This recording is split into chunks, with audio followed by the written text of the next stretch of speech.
And I think that's where a lot of people are confused a little bit in terms of what can and how can low code help me, and where are the barriers, and where does it not, right? So I think generally speaking, what low code tries to accomplish, and it comes back again to lowering the burden, increasing the accessibility, making it easier, right? If you think about dragging and dropping, like if I look into my Jetic solution, I can drag and drop these things. And what comes out of it is highly standardized, high quality code that has been tested within our environment and that we know that works. If you try to do that, and it might look easy, but if you try to do that and write that by yourself, right, what we call hand coding in the industry, right? If you try to hand code that, you need to have a much better understanding of what you're actually doing, right? Because there's so many things that you can do, improperly or whatever. So you want to have that highly standardized code, and you want to fabricate that really fast. And that's where the low code comes in, right? That's where low code really helps you to, okay, we're going to generate it for you. We're going to do the heavy lifting. We've battle tested it in the background, and if you drag and drop that together, we know it works, right? I mean, at least in 98% of the cases. So that's where low code comes in.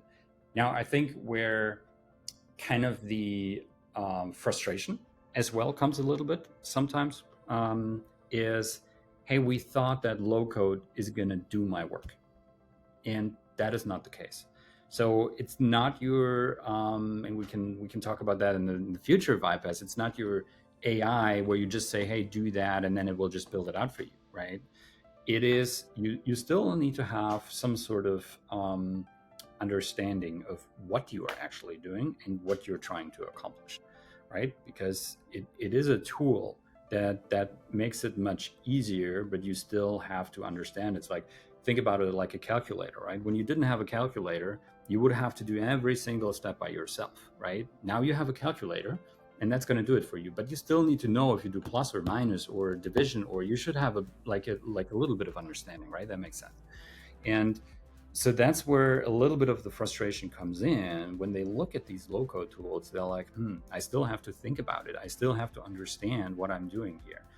But where it really helps is with a learning curve, where if you're hand coding everything, your learning curve is much longer, right? Because you need to understand every single detail. And now, once you understand the system, once you know how this thing works and operates, you can be so much faster using the low code because you don't have to think about every single detail. That's where it comes really handy. So what I see with my clients is a little bit of frustration at the beginning, like, oh, we thought we don't have to do anything, but that's not the case. But then you can really see after we have some nice training and everything. So after 2 or 3 weeks, they're really up to speed. They can really just throw these things out and build them out. So that's really where you benefit from it. So you have to give it a little bit of time, and then you benefited from it pretty quickly from the low code approach.